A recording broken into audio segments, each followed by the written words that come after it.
Hi everyone, the Lone Wolf here, and welcome back to some EVE Online. In today's video, I'm going to cover some of the events that happened in a pretty fun day in our wormhole. And we actually start with a pretty classical situation. I'm hunting an explorer, and after quite a bit of looking for him, I finally find him on a wormhole, sitting like 10 kilometers off the wormhole, but it's not the exit wormhole, it's a wormhole into unknown parts of space. And so it's actually kind of weird that I would find this Michael Sazas over there, but well, it's the start of the day, and I obviously decide to take the kill. The player is from 2013, so the way I figure it, he should have enough knowledge about EVE Online not to make this kind of a mistake.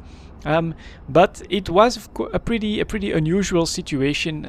If I would have expected this guy, it would have been maybe in the relic site, because normally he should have seen that I had already killed all the rats there.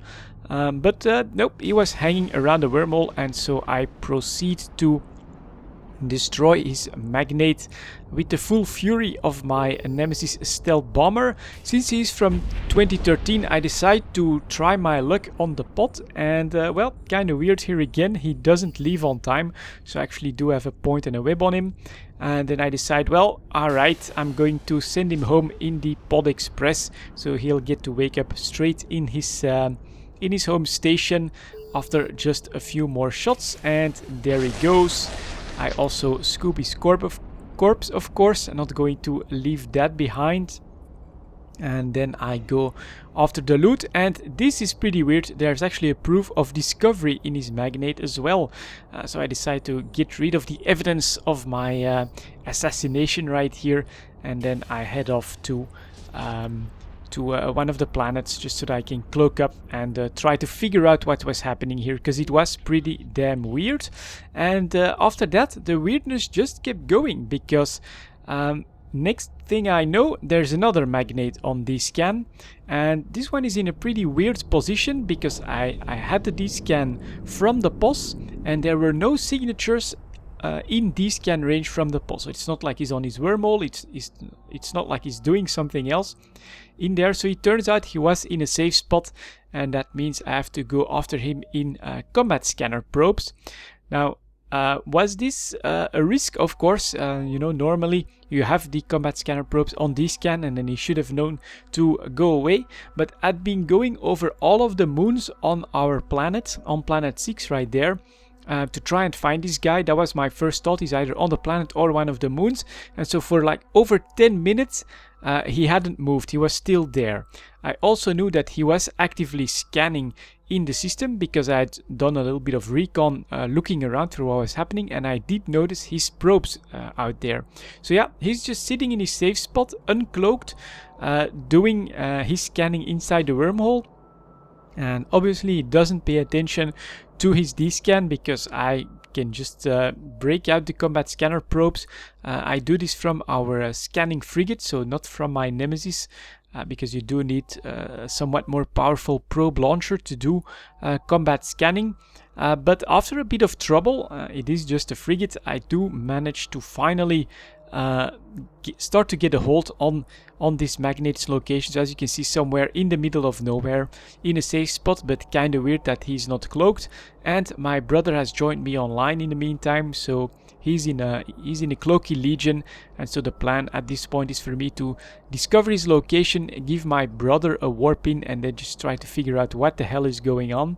As I have not really done a lot of combat scanning before, so I was a little bit surprised to actually see the frigate brackets out there on the system map, the way you could see it right before there. And there we go, I actually find his location. I warp in at 10, which should be close enough for a warp in for my brother to get a point almost right away. I also bookmarked the location just in case he like gets away and for some reason comes back or something like that. At this point I wouldn't be surprised of anything. But yep, I'm on my way there finally.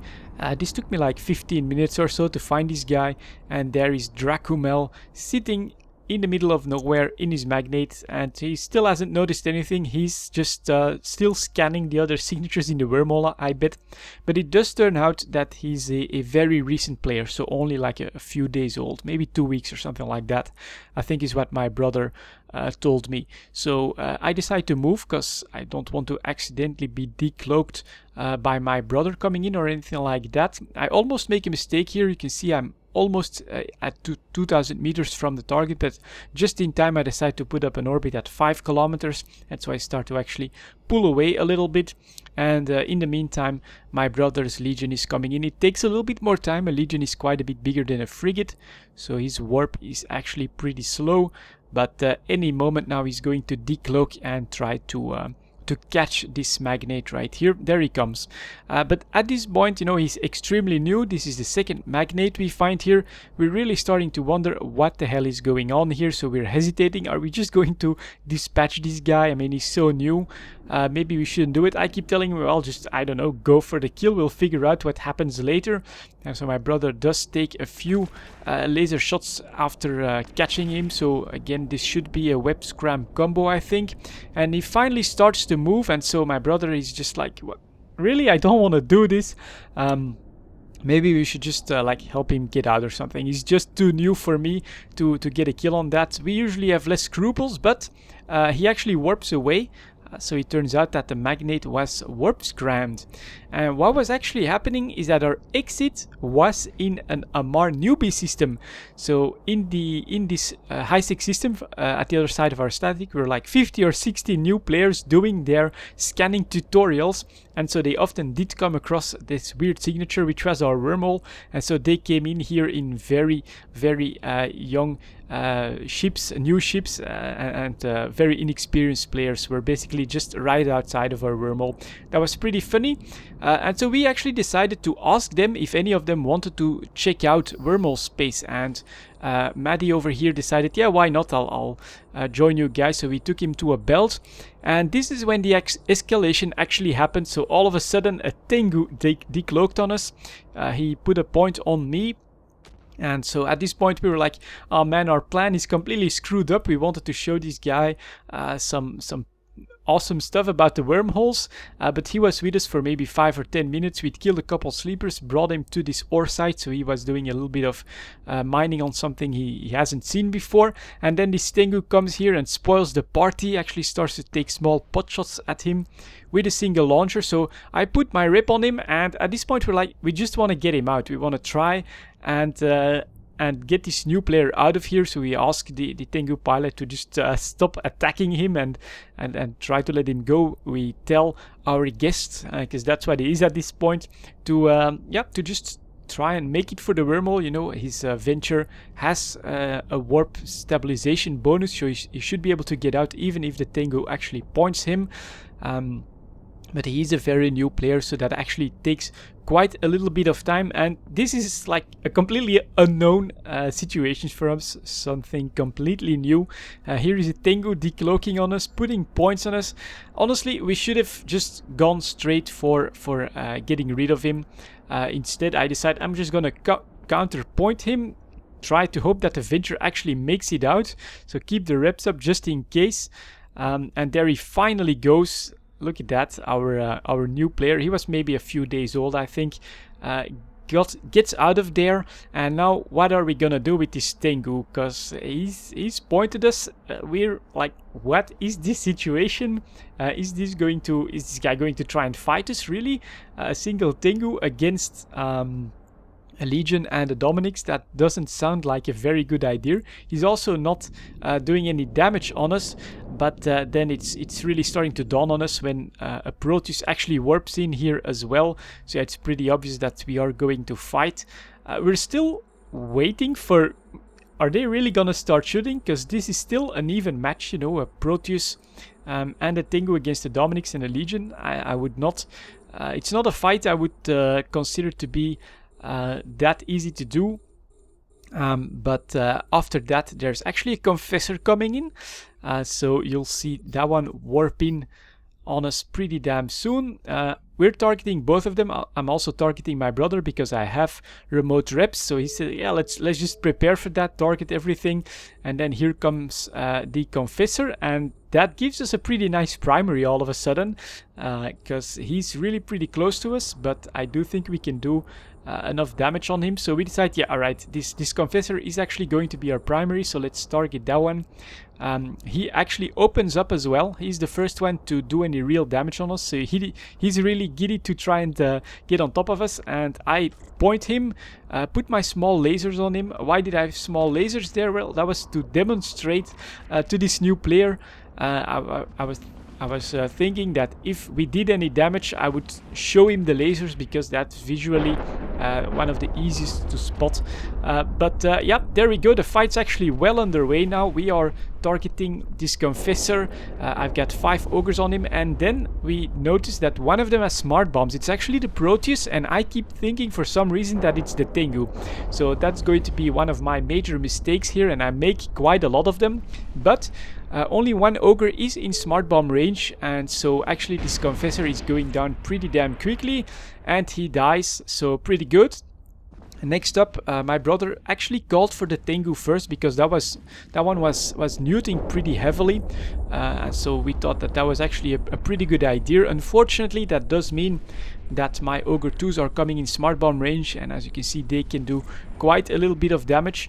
And well, the Tengu, normally it's got a pretty damn heavy tank, so we're like, is that really a good choice? I need to pull back my my ogres from all of the damage just to be safe. I tried with the mediums as well, but you will see that they take quite a bit of damage from those smart bomb volleys. So we try everything on the Tengu for now. Let's see where that takes us. And this is when my brother will actually notice on the next smart bomb volley that, oh hey, that Demos is actually taking quite a bit of damage. And so I just pulled back my my hammerheads anyway. So yeah, alright, let's switch to this Demos. Maybe we can actually break that.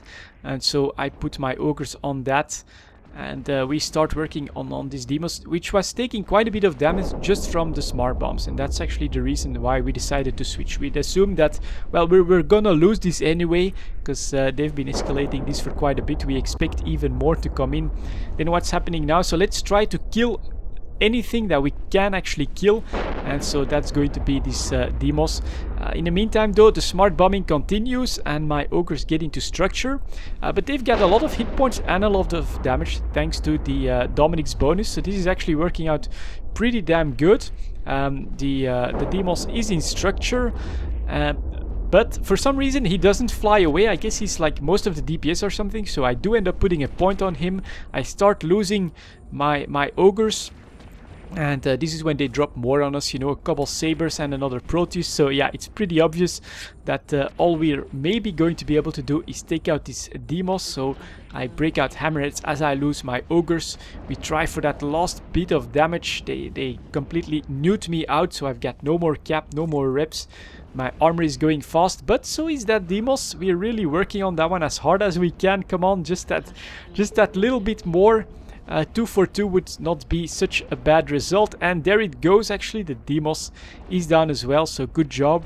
We decide on a saber. If there's anything we might be able to try and volley out pretty quickly, it would be a saber, but by this time it's really too late. I get one more small armor rep off, yeah, I'm already in structure. There goes the armor, barely noticeable actually. And well, the saber pilot, he's at 20 kilometers out, so I do think that he'd be able to escape anytime he wants to. And there goes my space potato. It is destroyed. That had to happen sometime. After that we've been bubbled as well, so yeah, Legion down and both our pods gone as well. But I thought this was a pretty damn cool fight, and this was one of the most fun days we've actually had in our wormhole so far, with quite a lot of unexpected things happening. So yeah, there you go, wormhole space full of surprises. Thank you very much for watching. I'll see you all next time.